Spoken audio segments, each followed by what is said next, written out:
Hi everybody. I've been It's another topic I wanted to talk about for a while, so here it is, and it is kids and M-rated games. It's my 2 cents on the issue. I don't have a child of my own, so my views may not be as valid as somebody who does have a kid. But I do think a lot. I do think about a lot of things, in my spare time, and sometimes I like to share my thoughts here on my channel. So I have some thoughts on this issue, so I am going to say them here. Kids and M-rated games. It is true that most M-rated games are made for adults. They are made with adults in mind, etc., etc. But that doesn't necessarily mean that that no kid should play it. I mean, the M rating by definition simply means someone under 17 can't buy it unless their parent um, buys it for them, or their parents there when they do buy it. So it's not necessarily off limits entirely for every kid. Now, um, so the people who get mad at parents who let their kids play M-rated games, you don't know their child, you don't know them.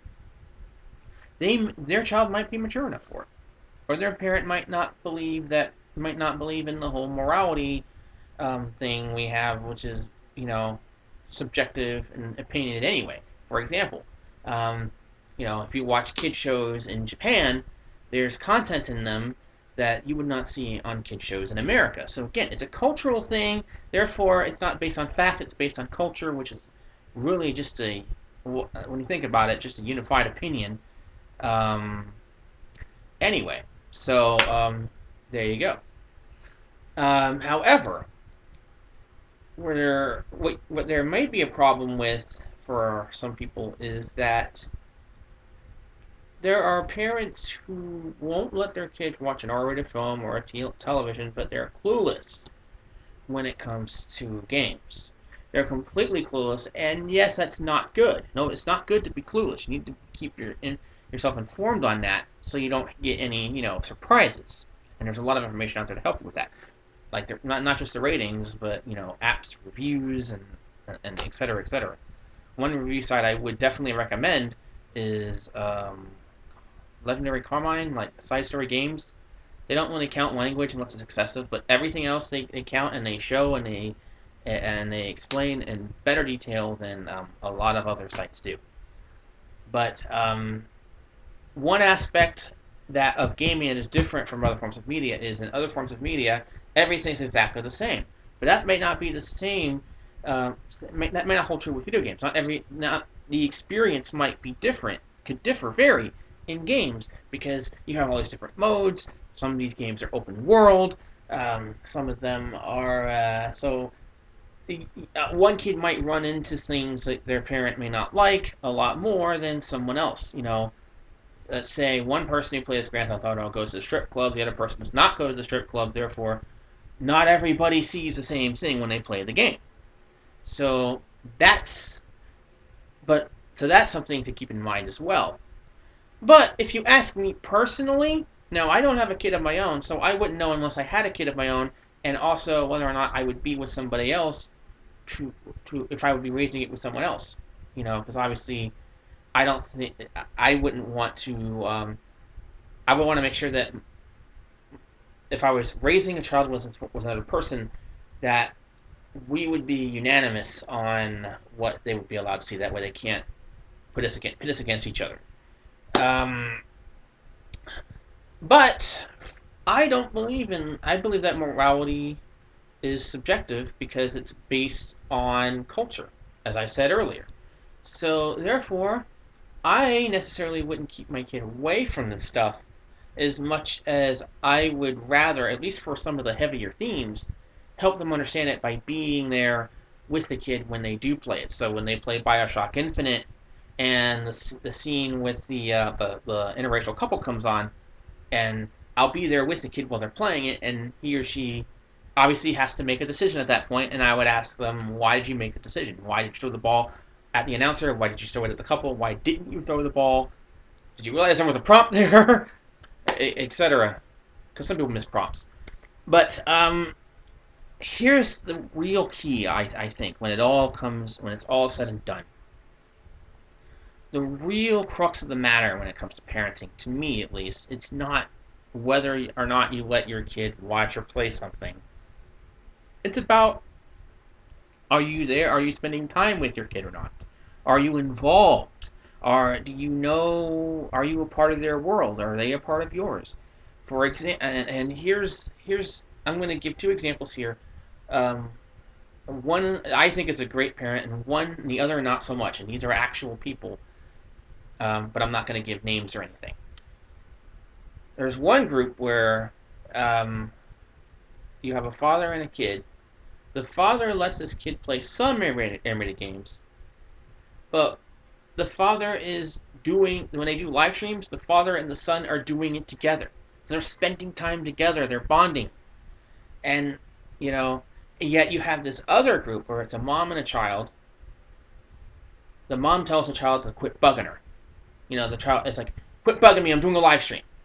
That's see where I'm getting at here. That's an example of how not to raise a kid, in my opinion. So whether or not you allow your kids to watch or play certain things, it's not up to, it's that's up to you. Whether you decide to do that or not, I don't think that really makes a difference in how your kid turns out or how well you parent your child. I think what it really comes down to is, do you spend time with your child or do you brush them aside? I think spending time with the kid is really what counts. That's what makes you a good parent, in my opinion. So, if you're involved and and you let your kids play animated games, if you're involved with them, you play it with them, you help them understand certain themes, I think your kid's going to be okay. Um, and even if you don't let your kids play those types of games, if you're still involved, you play with them, your kid's going to be fine too, either way, because you're spending time with your kid. Now, if you're not spending time with your kid, if they're a nuisance and you're just pushing them away while you want to play your games, even if you keep them away from animated games, you're not doing your job. Their kid is still going to feel, it's probably going to act up more because they're going to try to get your attention. And so, no, you brush your kid off to the side. It doesn't matter if you keep them from adult games or not. You're pushing them away. That's the problem. So, yeah, that's basically my thoughts on this issue. So, again, I don't think it makes a difference whether or not you let your kids play these games. If you disagree, that's fine. Um, I don't know your kid, so, and I'm not a parent, but I would definitely, I would let, unless I was with somebody who objected to this, I would let my kids play animated games, but I would play it with them. I think the key here is not whether or not you keep kids away from certain themes. It's more of, do you spend time with your kid? That's the key. That's the difference. Whether you let them play animated games or not. It's not, that's not the issue. The issue is, are you involved or are you pushing them away? So your kid could play Grand Theft Auto, and as long as you're involved and there with them, they're gonna be fine, I think. But even if you don't let them play, as long that particular game, and that's understandable as well, as long as you're spending time, that's what matters. That's all that matters, and that's what it comes down to. So those are my thoughts. Like I said, I'm not a parent, so I could be wrong about everything, but that's just my thoughts on the issue, and I figured I'd share them with you all here. Anyways, and like I said, parents, if you're not okay with, I'll say it like this: if you're not okay with them watching certain movies, you want to watch the ratings, because you got to treat games like movies, because the content is pretty much the same. They're not toys. They're a form of media. They're not toys. They're in the same league as as books, television, and film. That's what you put video games under. So, and if you're fine with your kid watching that kind of stuff, it's okay. Then playing it shouldn't be an issue. But if you do have a problem with it, pay attention to the ratings, pay attention to reviews and stuff like that. Treat games as you would film. Don't treat games as toys. That way you won't have any surprises. But again, despite all that, just spend time with your kids. Do things with them. Be a part of their world. Because once it becomes teenagers, they're going to start pushing you away, and that's not going to be fun. Anyways, that's all I got to say for now. So bye.